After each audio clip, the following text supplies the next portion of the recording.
बिस्मिल्लाहिर्रहमानिर्रहीम। अस्सलाम वालेकुम नाज़रीन, मैं हूँ महरीन सब्तैन, देख रहे हैं आप मेरा यूट्यूब चैनल।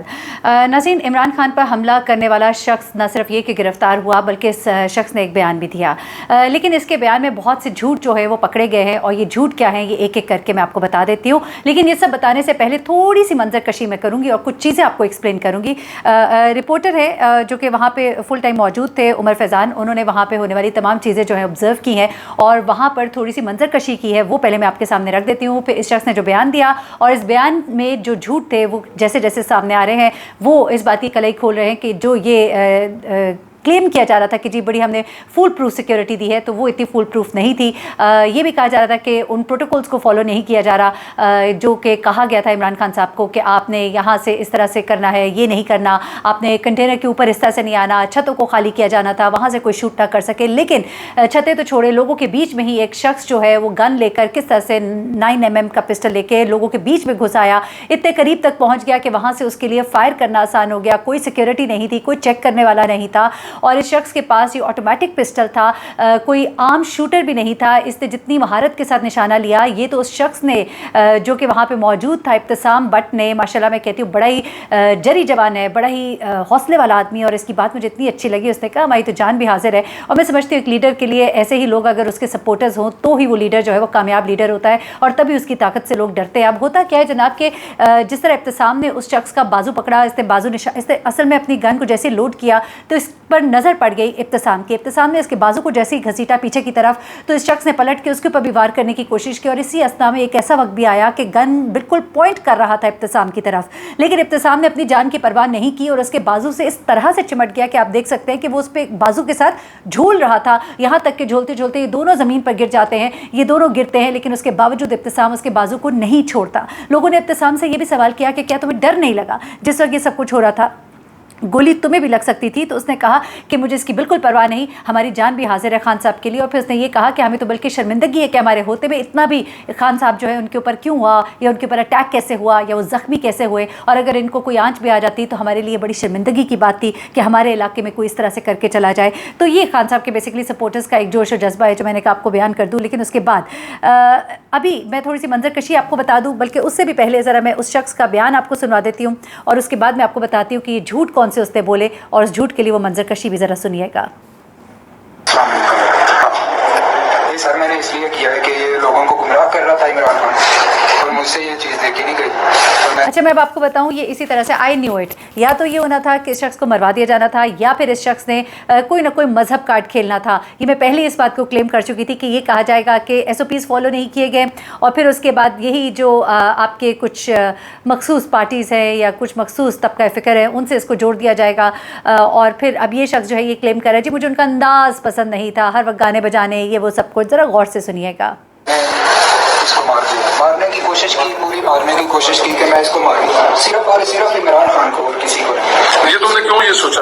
मैंने सोचा उधर अजान हो रही है, उधर डेक लगा के शोर कर नहीं, ये तुमने अचानक को सोच के मेरे जमीन में ये चीज़ अच्छा नहीं माना, अचानक फैसले किए। अच्छा सवाल कोई करे इस शख्स से, झूठ इससे सुनिएगा कि मैंने सोचा कि डेक लगा लेता है गाने, तो फिर तो तुम जाओ ना, जाके गली मोहल्ले में हर जगह जाके लोगों को मार के आ जाओ।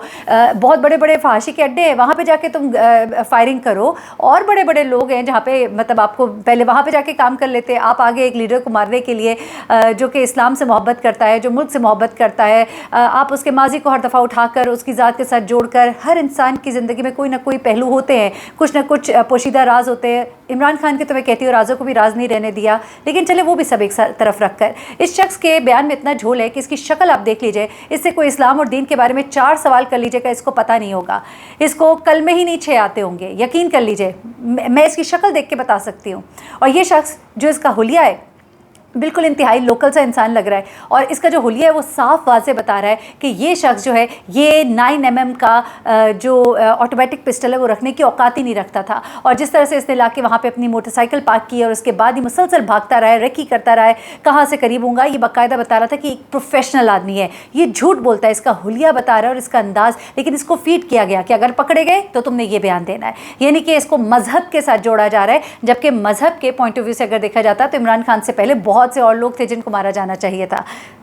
नहीं माना। अचानक फैसले किए या पहले? फैसला किया दिन से, सुबह से। अच्छा, अचानक फैसला किया, सुबह सुबह फैसला कर लिया। मैंने ये साजिश ये सोची जिस तरह से लोगों से कि मैंने इसको छोड़ना है। नहीं, तुम्हारे पीछे कौन है जिससे ये सारा? मेरे पीछे कोई नहीं है, मैं अल्हम्दुलिल्लाह। तुम्हारे साथ कितने लोग हैं? कोई भी नहीं, अकेला। जब तुम घर से आए हो तो कौन था तुम्हारे साथ? अकेला था भाई, अपनी पे आया। अच्छा, ये भी झूठ है, ये भी झूठ है।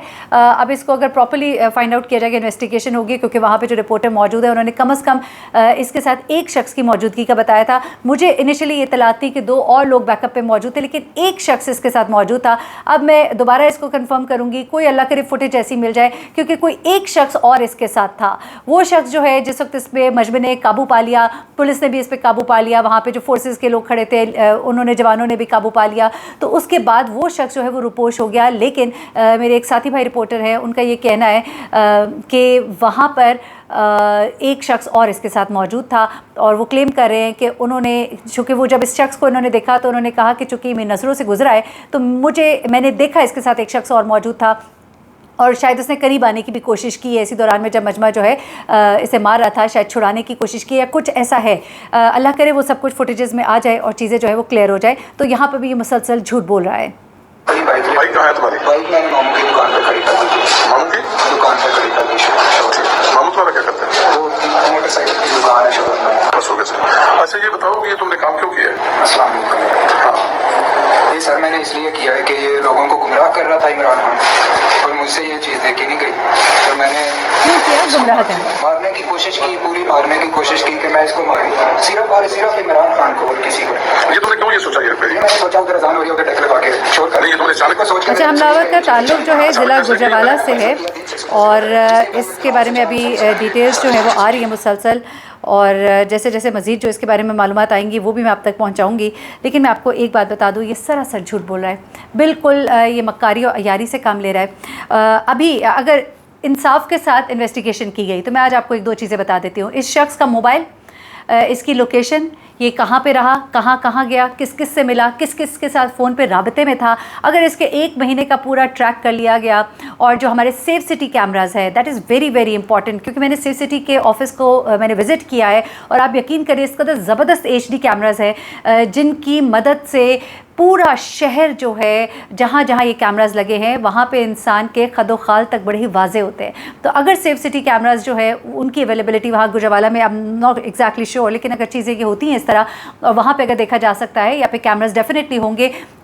इसको जब ट्रैक बैक किया जाएगा, ये कहाँ से चलता हुआ आ रहा है, तो डेफिनेटली वो दूसरा शख्स जिसके बारे में वो रिपोर्टर क्लेम कर रहे हैं, मैं इसीलिए उनका नाम नहीं ले रही, मैं नहीं चाहती कि उनकी क्रेडिबिलिटी कोई ख़राब हो, आने वाले वक्त में अगर कोई चीज़ बाउंस कर जाती है तो अगर तो ये बात प्रूव हो जाती है तो डेफिनेटली मैं उनका नाम भी लूँगी और उनको ये क्रेडिट भी दूँगी कि उन्होंने ये बात सबसे पहले बताई। अलबत्ता एक तो कैमराज़, और बहुत से लोग वहाँ पर देखिए, इसको ट्रेस करना is not difficult at all, क्योंकि वहाँ पर बहुत से लोग हैं जो मोबाइल कैमराज़ देख के एक लम्हे की फुटेजेस बना रहे हैं। उसके अलावा बहुत बड़े बड़े TV चैनल्स हैं, उनकी फुटेजेस अवेलेबल होंगी। अगर पुलिस ने सही और ईमानदारी से काम किया, हमारे इन्वेस्टिगेटिव जो इदारे हैं उन्होंने ठीक से काम किया, तो इसके अंदर कोई मुश्किल नहीं है कि इस बंदे को ट्रेस डाउन किया जाए। जैसे जैसे वीडियोस पीछे लेकर जाते जाएंगे, कहाँ से ये आया, जैसे ये बता रहा है मैंने मोटर बाइक मामू की दुकान पे खड़ी की, फिर उसके बाद ये भागता हुआ आता रहा साथ साथ मजमे के, और फिर जैसे इसको मौका मिला कंटेनर के करीब से जाकर उसने अटैक करने की कोशिश की। तो इन तमाम चीज़ों को अगर आप नोट कर लीजिए तो ये हमारे कैमरास, हमारी फुटेजेस इसकी ये चीज़ें बता देंगी। इसका फ़ोन कॉल जो है, इसका कॉल डाटा जो है वो सारे का सारा निकाला जाए, किन लोगों के साथ ये राबते में था, तो बहुत से लोग एक्सपोज हो सकते हैं। लेकिन मैं आपको ये भी बताऊं कि सुपारियाँ देने वाले जो लोग होते हैं वो इन छोटे छोटे लोगों को इस्तेमाल करते हैं, और इनके जो ताने बाने जिनसे जोड़े होते हैं वहाँ तक तो शायद उनको पता भी नहीं होता कि ये सुपारियाँ देने वाला कौन है। तो मामला कुछ इस तरह भी हो सकता है, लेकिन चीज़ों को ट्रेस डाउन करना पड़ेगा और देखना पड़ेगा कि ये कौन लोग हैं। अब ज़रा मैं आपको बता देती हूँ कि वहाँ पर पूरा दिन मौजूद रहने वाले एक और सहाफ़ी भाई हैं, उन्होंने ये सब कुछ कैसे हो सकता है और क्यों उनका जहन नहीं मानता कि ये सब कुछ इतनी आसानी से हो गया, तो उन्होंने कुछ मंजरकशी की है जो मैं आपके सामने रख देती हूँ। उमर फैज़ान है, वो ये कहते हैं कि हर सुबह जो तहरीक इंसाफ और दीगर सियासी रहनुमाओं के आने से कबल ही लोग वहाँ पे जमा होना शुरू हो जाते हैं, और पार्टी तरानों का सिलसिला सुबह से ही शुरू हो जाता है, रात गए तक रहता है, मुख्तलिफ कंटेनर्स और गाड़ियों में लगे रहते हैं। अच्छा, उसके बाद वो कहते हैं कि इमरान खान के काफ़िले में एक नहीं बल्कि कई कंटेनर्स मौजूद हैं। एक वो कंटेनर है जिस पर इमरान खान और दीगर सीनियर रहनुमा मौजूद होते हैं। इसके अलावा एक कंटेनर मीडिया, एक सिर्फ साउंड सिस्टम, और कम से कम 2 मज़ीद ऐसे कंटेनर हैं जिन पर दीगर लोग मौजूद होते हैं। अब इमरान खान के कंटेनर पर इंतहाई सख्त सिक्योरिटी होती है, ठीक है। इसके अंदर दाखिले के लिए किसी भी शख्स का नाम लिस्ट में मौजूद होना बहुत लाजमी होता है। काफिले में मौजूद कंटेनर को बम डिस्पोजल स्क्वाड मुकम्मल तौर पर हर सुबह चेक करता है। ये सिक्योरिटी के वहाँ पे सूरत हाल है। इमरान खान के कंटेनर के आगे और पीछे पुलिस की गाड़ियाँ मौजूद होती है और वहाँ पर किसी किस्म के सिग्नल्स मुश्किल से ही आते हैं और इसकी वजह जैमर्स होते हैं, ठीक है। मैं थोड़ी सी आपको सिक्योरिटी चीज़ें समझाना चाह रही हूँ।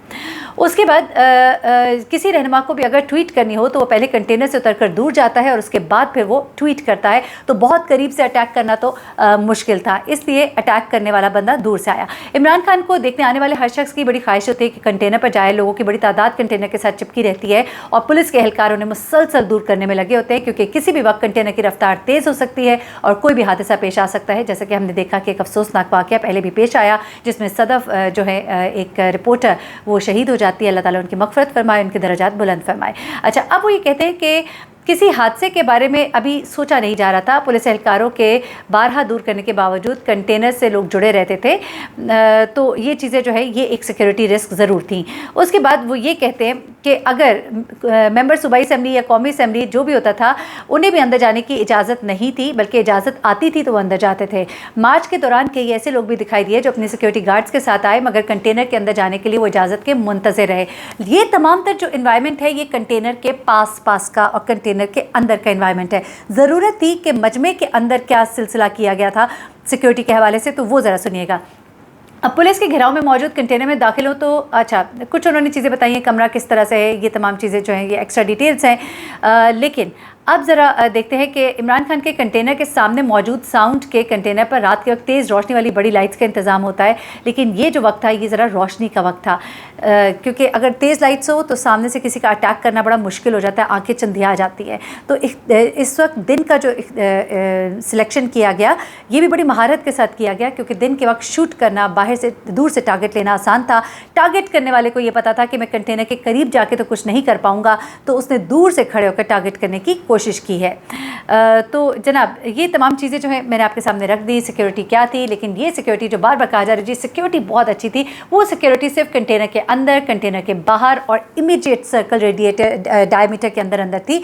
लेकिन जिस रेंज पे वो शख्स खड़ा था वहाँ पर सिक्योरिटी की सूरत हाल अच्छी नहीं थी। लेकिन खान साहब के जो सपोर्टर्स हैं उन्होंने अपना हक़ के मोहब्बत जो है वो अदा किया और इस तरह से खान साहब जो हैं वो महफूज रहे। अल्लाह ताला उनको अपने ज़बान में रखे, इस मुल्क के लिए जो बेहतर हो बेहतरीन मेरा रब करे। अपना बहुत ख्याल रखिएगा, तो मुझे याद रखिएगा। मज़ीद जो डिटेल्स मिलती है आप तक पहुँचाऊँगी। अल्लाह हाफ़िज़।